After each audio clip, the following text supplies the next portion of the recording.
नमस्कार दर्शकबिन, समय चक्रको अर्को एउटा नयाँ श्रृङ्खलामा यहाँलाई हार्दिक स्वागत गर्दछु। म विक्रम श्रेष्ठ। विश्वका सबैजसो मुलुकमा आफ्नै राष्ट्रिय पुस्तकालय छ। राष्ट्रिय पुस्तकालय भनेको देशको सान मान पनि हो, अनुसन्धान गर्नेहरूका लागि एउटा स्रोत पनि हो। दर्शकबिन, 6 वर्ष अघि भूकम्प गयो 2072 सालमा। हाल हात बाँधेर बस्नेहरूलाई सजिलो भइदिएको छ। सबै कुरा ठिकठाक हुँदा पनि पुस्तकालयको भवन बनेर र बनाउन पनि दिइएन। भित्री चलखेल के कसो भयो अज्ञात छ, तर शङ्का अनेक छन्। राष्ट्रिय पुस्तकालयका प्रमुख नै 4 महिना अघिसम्म जमलको जमिनमा पुस्तकालय बनाउन मिल्दैन, बनाउन हुँदैन भन्दै अभियान सञ्चालन गर्दै हिँडेका थिए। सबैभन्दा पहिले हेरौँ यो रिपोर्ट, थप छर्लङ्ग हुनेछौँ। 2072 सालमा विनाशकारी भूकम्प गएपछि हरिहर भवन तहस नहस भयो। भवनमै रहेको नेपाल राष्ट्रिय पुस्तकालयमा रहेका 1,50,000 पुस्तकहरू अन्यत्र स्थानान्तरण गरेर संरक्षण गरियो। भूकम्प गएको पनि अहिले 6 वर्ष कटिसकेको छ। यसबीच धेरै संरचनाहरूको पुनर्निर्माण भयो, तर राष्ट्रिय पुस्तकालयको भवन बनाउने बारे धेरै काम अघि बढिसकेको भए पनि भवनको काम रहस्यमय तरिकाले रोकेर राखिएको छ। त्यसको किनै बन्न सकेन भन्ने कुराको ठ्याक्कै आन्सर चाहिँ त्यो 2077 साल साउन 5 गतेको मन्त्री परिषदको निर्णयले राष्ट्रिय पुस्तकालय भवन निर्माण कार्य तत्काललाई स्थगित गर्ने भनेको भएर मन्त्री परिषदको निर्णयको कारणले गर्दा अहिलेसम्म त्यो अगाडि नबढेको अवस्था हो। केही वर्षदेखि उपेन्द्र प्रसाद मैनाली पुस्तकालयको प्रमुख छन्। सरकारले पुस्तकालयको भवन जमलमा सार्न करिब 8 रोपनी जमिन पुस्तकालयकै नाममा नामसारी पनि गरिदियो। तर त्यो क्षेत्रमा पुस्तकालय भवन बनाउनु हुँदैन, त्यहाँ सार्नु हुँदैन भनेर प्रमुख मैनाली नै पैरवी गर्न थालेका छन्। उनी 4 महिना अघिसम्म 12 बुँदे कारणहरू देखाएर भवन सार्न हुँदैन, जमलमा पुस्तकालय बनाउन हुँदैन भन्ने पक्षमा थिए। मैनालीले पेश गरेको तर्क अनुसार जमलको जग्गाको जग्गा धनी पूर्जामा नेपाल राष्ट्रिय पुस्तकालयको नाम भए पनि यो जमिन शिक्षा मन्त्रालयको हो। यसकारण यो जमिनमा पुस्तकालय बनाउन हुँदैन। जमलको यस क्षेत्रमा गुठीको पनि जमिन छ। गुठीको जमिन छेउछाउ पुस्तकालय बनायो भने त्यस क्षेत्रको मन्दिरप्रति मानिसहरूको विश्वास खलबलिन्छ। यसकारण पुस्तकालय बनाउन हुँदैन भनिन्छ। पढ्या मान्छे भएको पुस्तकालयको महत्त्व हुन्छ त, किनभनेदेखि नि अब राजनीतिज्ञहरू पढ्या होइनन्, ती जेलसेल गएर अलिअलि यसो गरेर चाहिँ गरे हुन्। 2-4 जनाले अलिअलि पढ्या होलान्, तिनले कुरै बुझेका छैनन्। किनभने उनलाई चाहिँ नि भागबाँडी लाउँदै ठिक छ, त्यो मानेमा उनीहरूले चासो लिएनन्। कर्मचारी तन्त्र भनेर भनेको आदेश मान्ने जात हो। त्यो त नियम हेर्छ, आदेश हेर्छ। अब आदेश पाएको छैन, आदेश नपाएपछि के गरोस्। एकदम डाक्टर भोजराज काफ्लेले त्यो लेखै लेख्नु भएको रहेछ। उहाँले लेख्नुभएको, उहाँ सरकारको उपसचिव हो शिक्षा मन्त्रालयको, उहाँले लेख्नुभयो व्यापारीको खेलले गर्दाखेरि राष्ट्रिय पुस्तकालय अहिले पनि बिजोग छ भनेर चाहिँ लेख्नु भएको छ। यो जमिनमा पुस्तकालय भवन बनाउँदा पढ्न आउने मानिसहरूका कारण मन्दिरमा अनाधिकृत क्रियाकलापहरू बढ्छन्। भिडभाड हुने स्थानमा विश्वविद्यालय सञ्चालन गर्न नमिल्ने भएका कारण पनि पुस्तकालय भवन बनाउनु हुँदैन। पुस्तकालय भवन बनाउने काम राष्ट्रिय पुनर्निर्माण प्राधिकरणले बनाउने भनिएको छ। बनाउन खोजिएको भवन नयाँ हो, पुरानैलाई पुनर्निर्माण गर्ने होइन। पुस्तकालय बनाउने निकायको नाम पुनर्निर्माण भएको, तर बनाउनु पर्ने संरचना नयाँ भएकाले पुस्तकालय भवन बनाउन हुन्न। यसकारण यदि पुनर्निर्माणले पुस्तकालय भवन बनाउने हो भने उसले आफ्नो नाम फेरेर नवनिर्माण प्राधिकरण बनाउनु पर्छ। जग्गा धनी प्रमाणपत्र पुस्तकालयको नाममा भए पनि जमिन शिक्षा मन्त्रालयको हो। शिक्षा मन्त्रालयको जमिनमा राष्ट्रिय पुनर्निर्माण प्राधिकरणले भवन बनाउँदा सरकारको क्षेत्राधिकार मिचिने भएका कारण यस्तो भवन बनाउनै हुँदैन। विश्वका अरू कुनै पनि देशमा गुठीको जमिनमा विश्वविद्यालय राखिएको छैन। यसकारण नेपालमा पनि यस्तो गर्नु हुँदैन। पुस्तकालयका प्रमुख मैनालीको तर्क पढ्दा कुतर्क अघि सारेको जस्तो लाग्छ। 4 महिना अघिसम्म यस्तै कुतर्क अघि सारेर मैनालीले पुस्तकालय भवन बनाउन हुँदैन भन्ने गर्थे, तर हिजो आज उनी पुस्तकालय भवन बनाउनु पर्छ भन्ने गरेका छन्। नपुगेको किन हो भनेदेखि त्यसको भवन बनाउने भनेर भन्ने योजना थियो। भवनमा जाने व्यापारीहरूले आँखा लाए।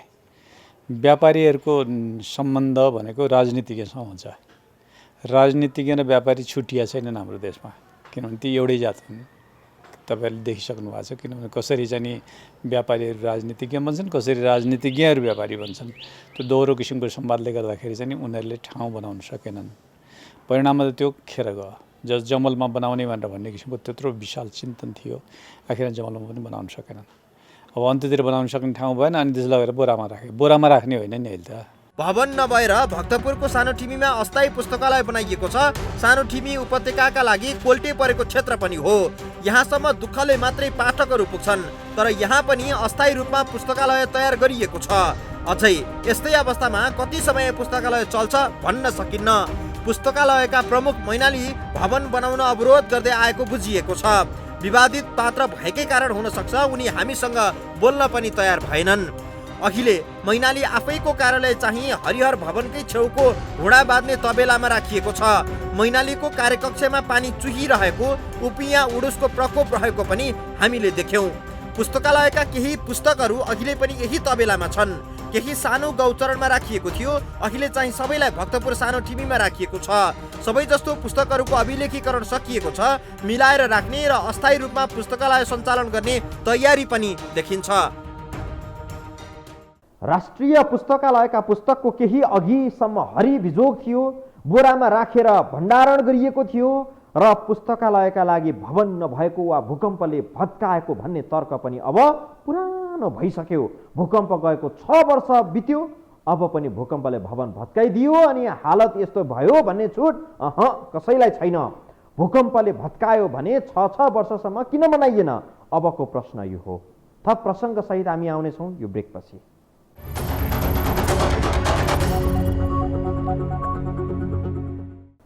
सरकारी जमिन देखेपछि केही विवादास्पद कार्य गर्नेहरूको आँखा बल्न थाल्छन्।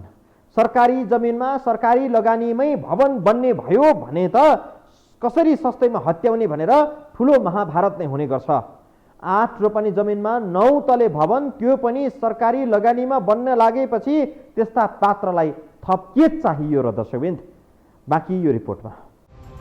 काठमाडौँको जमलमा रहेको करिब 8 आना जमिनमा 9 तलाको राष्ट्रिय पुस्तकालय भवन बनाउने मास्टर प्लान 77 सालमै पास भएको थियो। 72 सालको भूकम्पले हरिहर भवन स्थित राष्ट्रिय प्रयोगशाला रहेको भवन जीर्ण बनाएपछि नयाँ भवन बनाउनुपर्छ भन्ने माग बोकेर सत्यमोहन जोशी सहित 60 जना विद्वान अभियन्ताहरूले तत्कालीन प्रधानमन्त्री केपी शर्मा ओलीलाई ज्ञापन पत्र पनि बुझाएका थिए। ओली राष्ट्रिय पुस्तकालय बनाउने योजनामा सकारात्मक भए। शिक्षा मन्त्री थिए गिरिराज मणि पोखरेल।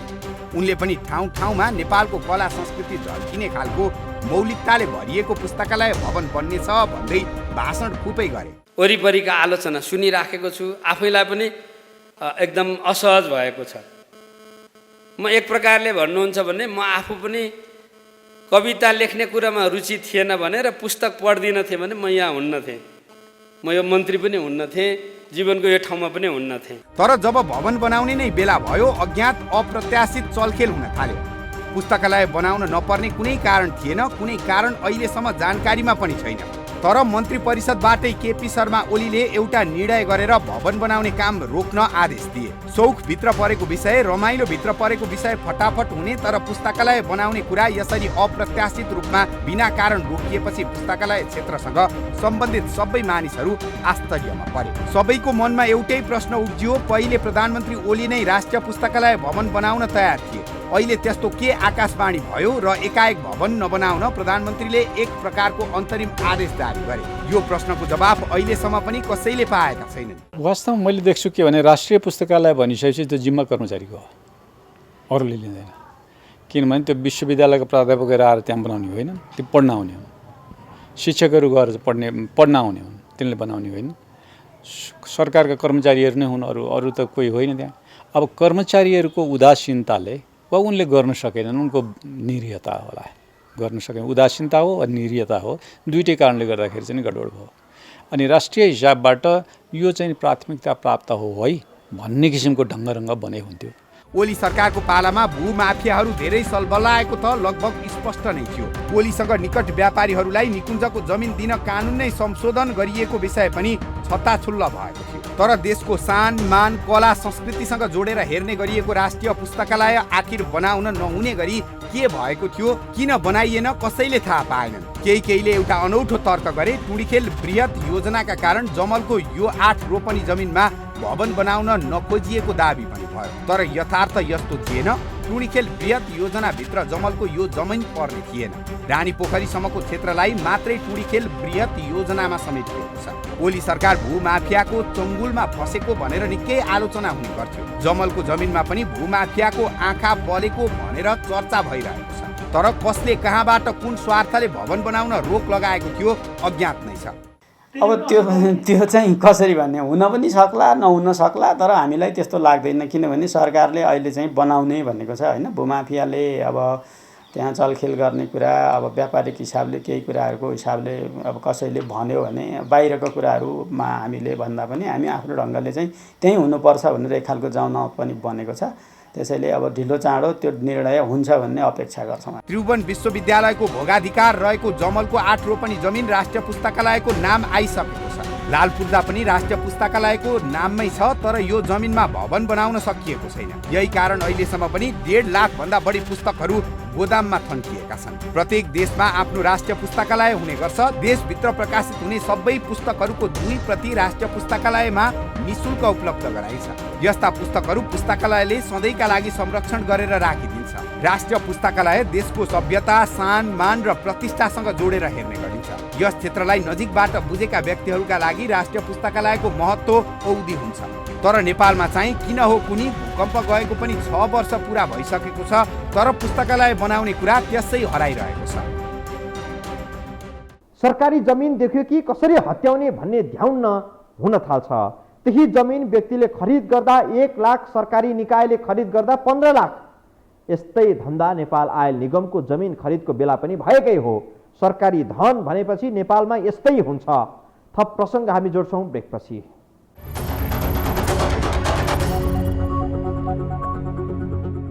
नेपालको राष्ट्रिय पुस्तकालयमा पहिले युरोप अमेरिकाबाट समेत अनुसन्धान गर्नेहरू आइपुग्थे। पुराना संस्कृतका किताबहरू महिनौसम्म पढेर जान्थे। अहिले त पुस्तकालयको आफै तहस नहस भएको छ। जमलमा रहेको यो जमिनको स्वामित्व कसको नाममा छ भन्ने तथ्य पछिसम्म पनि धेरैले थाहा पाएका थिएनन्। भूकम्पले हरियर भवन स्थित केन्द्रीय पुस्तकालयको भवन तहस नहस भयो। त्यस क्षेत्रमा रहेका मानवाधिकार आयोग सहित अन्य निकायहरूलाई पनि सार्ने निर्णय गरियो। पुस्तकालयको हकमा खाली जमिन मात्रै भएर हुँदैन थियो। मानिसहरूका लागि अपायक पर्ने निर्जन ठाउँमा पुस्तकालय राख्न मिल्ने विषय पनि थिएन। यही भएर उपयुक्त जमिन कहाँ छ भन्ने खोजी हुन थाल्यो। खोजीकै क्रममा जमलको विश्वज्योति सिनेमा घर छेउमा रहेको करिब 8 रोपनी जमिन शिक्षा मन्त्रालयको नाममा रहेको पत्ता लाग्यो। त्यो भएको जमिनमा भन्दा पनि अब अलिकति केन्द्रमा होस् भनेर भन्ने किसिमको हिसाबले गर्यो। अब त्यो जमिन फेरि चाहिँ त्यो गुठीको रहेछ पहिले जमलको। त्यो गुठीको जमिन फेरि विश्वविद्यालयले रहेछ। विश्वविद्यालयले पनि मेरो भन्ने, उसले पनि मेरो भन्ने, व्यापारीले पनि अब त्यसलाई चाहिँ बनाउनु पाए हुने। किनभने व्यापारीको जस्तो त्रिभुवन विश्वविद्यालयको जमिन त्रिपुरेश्वरमा जुन जमिन थियो नि, त्यहाँ त व्यापारीले ठुलो बिल्डिङ छडाए। अब त्यहाँ वर्ल्ड ट्रेड सेन्टर बनिरहेछ। त्रिभुवन विश्वविद्यालय 16 सालमै खुलेको भए पनि त्यो बेला शिक्षा मन्त्रालय मातहतमा राखिएको थियो। त्रिवीका लागि चाहिने जमिन पनि शिक्षा मन्त्रालयकै नाममा थियो। 28 सालमा त्रिवीलाई स्वायत्तता दिइसकेपछि शिक्षा मन्त्रालयले जमलको जमिन त्रिवीको भोगाधिकारमा राखिदियो। त्यही जमिन 2075 सालमा शिक्षा मन्त्रालयले राष्ट्रिय पुस्तकालयको नाममा पास गरेर दियो। अर्थात् जमलको यो जमिन अब पुस्तकालयको नाममा आयो। बाहिर चर्चा भए झैं यो जमिन न शंकरदेव क्याम्पसको हो न टुँडिखेल बृहत पार्क अन्तर्गतमै पर्ने जमिन थियो। राष्ट्रिय पुस्तकालयको नाममा जमिन आए पनि भवन बन्ने टुङ्गो छैन। सुरुमा मन्त्री परिषदले गरेको निर्णय रहस्यमय ढङ्गले त्यही मन्त्री परिषदले रद्द गर्यो। त्यो जमलको जमिन त्यो एकीकृतमा पर्छ जस्तो लाग्दैन।